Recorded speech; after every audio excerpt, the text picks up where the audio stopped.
Bom, eu falei que o artigo 65 determina ao juiz cível que ele respeite a decisão criminal que absolveu o réu com base no estado de necessidade, legítima defesa, estrito cumprimento do dever legal, exercício regular de um direito, e não o condene lá no cível, não julgue procedente uma ação cível que busque a reparação do dano atribuído àquele acusado. Então, por exemplo, eu fiz uma operação aí um mês atrás, 2 meses, e quando eu fui com o mandado de busca na casa do sujeito, ele não quis deixar eu entrar na casa dele.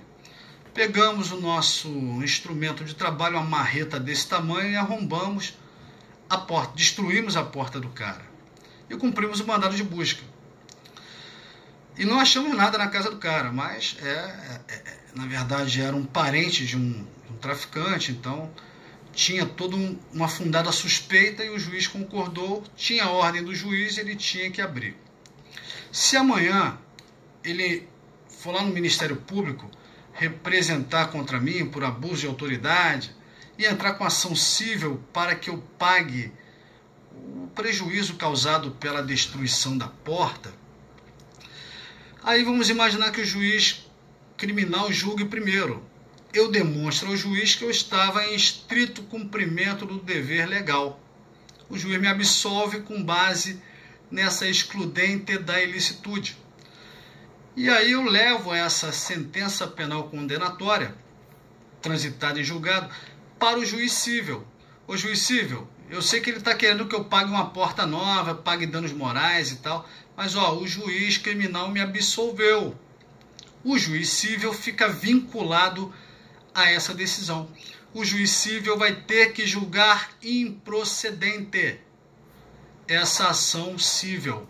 Não vai me obrigar a pagar R$1 para o sujeito, ok? Mas nem sempre é assim.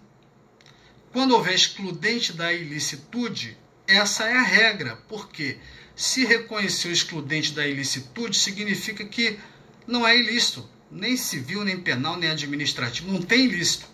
Essa é a regra. Em direito sempre temos regra e exceção. Porque nós temos o estado de necessidade agressivo, que está no slide, temos a legítima defesa real com erro de pontaria. Vamos entender o que é isso. Imagine aquele exemplo fatídico da Boate Kiss, lá no sul, que pegou fogo e matou mais de 200 pessoas.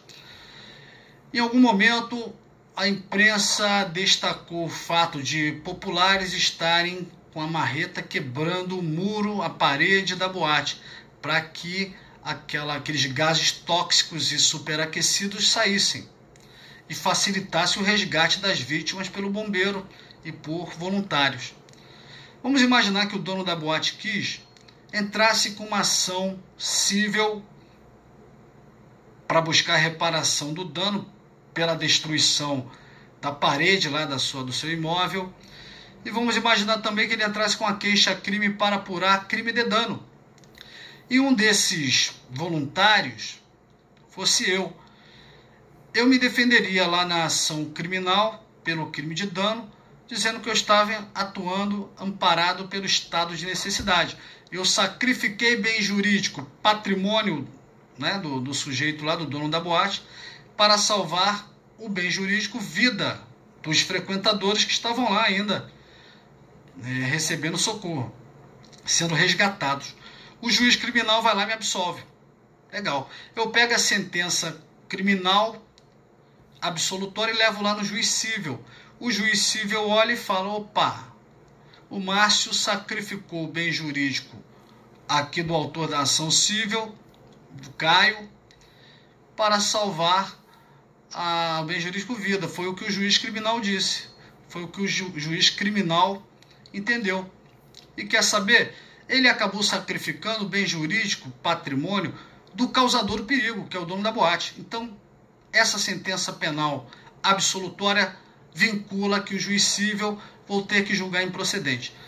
Vou mudar um pouquinho o exemplo, em que a absolvição com base no estado de necessidade não vai vincular o juiz cível. é exceção.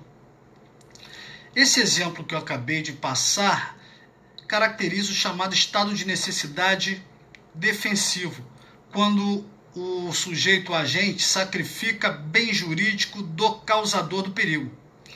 Vou dar um exemplo agora, em que o bem jurídico sacrificado não foi bem jurídico do causador do perigo. Imagino que eu estou andando com meu carro, observando as regras de trânsito, toda a sinalização, limite de velocidade, faixa de pedestre, coloco a seta indicativa para virar para a direita. Quando eu viro à direita, um menininho sai correndo atrás de uma bola. Não dá tempo nem de frear, porque a frenagem ela leva um tempo até imobilizar o carro. Eu pensando em que não daria tempo e querendo salvar a vida da criança, eu dolosamente jogo meu carro na direção do carro que está estacionado. E aí eu colido no carro que está parado, estacionado. Eu acabo provocando um dano dolosamente. Dano doloso é crime. Está previsto lá no artigo 163. O dono do carro, que acabou de comprar aquele carro importadaço de 400 mil reais, sai de dentro lá da casa dele, ou da calçada ali, desesperado, me xingando e querendo me agredir. Acaba que ele não quer saber se tinha criança ou não podia bater no carro dele. Ele propõe uma queixa-crime pelo crime de dano, então eu vou responder criminalmente, e ele entra com ação civil para buscar a reparação do dano. Eu provo ao juiz criminal que eu estava observando as regras de trânsito, que foi o pai da criança que estava com a criança na calçada, tomando a cerveja, batendo papo, e não tomou os cuidados de vigilância que ele tem que tomar. Então foi culpa dele a criança ter corrido para o meio da rua.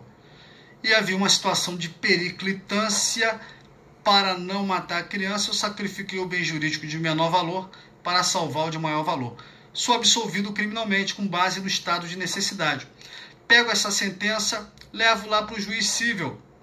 O juiz cível diz: dane-se, vai ser condenado aqui no cível. Vou julgar procedente a ação que busca a reparação do dano, porque você, Márcio, sacrificou o bem jurídico, o patrimônio de um terceiro, que não foi o causador do perigo. Quem causou o perigo foi o pai da criança, que tinha um dever de vigilância, de cuidado, e por falha na vigilância permitiu que a criança ingressasse na pista de rolamento. Então você vai pagar o terceiro, dono desse carro, vou te condenar a pagar, e se você quiser, você que entra com ação regressiva contra o pai da criança, que foi o verdadeiro dono, ou melhor, o verdadeiro causador do perigo. Ok? Vou dar uma pausa.